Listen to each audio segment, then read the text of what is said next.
Nagkakaroon ng panibagong kahulugan ng Pasko kung nasa puso at buhay na natin si Jesus.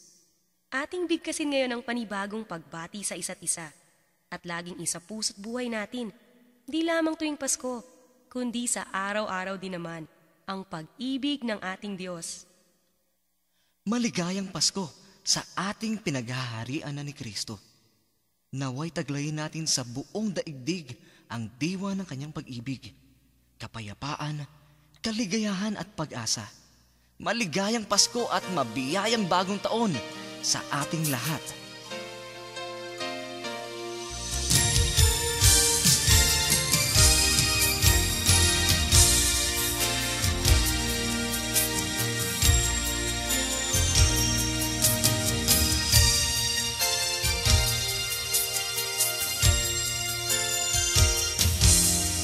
Isang maligayang pagbati ang hatid sa inyo ngayong Pasko.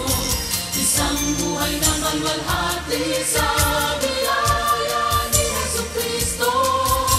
Isang pagbabagong isip, diwa at pananaw. Isang kagalagang tataglayin ngayon at sa darating pang araw.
Adlaw sa Pasko nang iabot, may jutay kong sa kanimo bisan bitakus.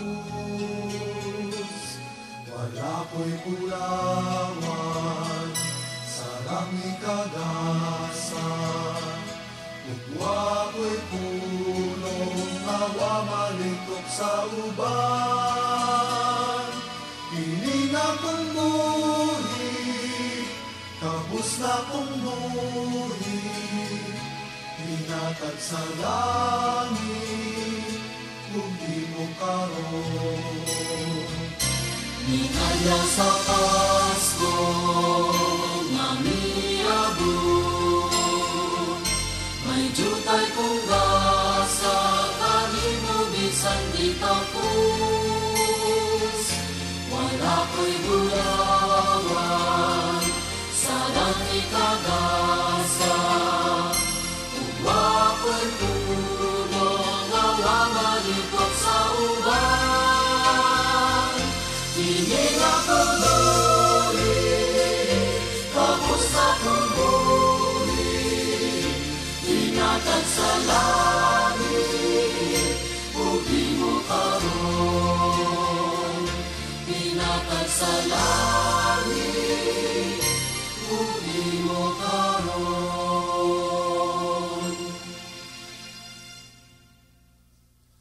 Ayat pakay kapwan ipaswa, panaginaya kasapulan kay ita.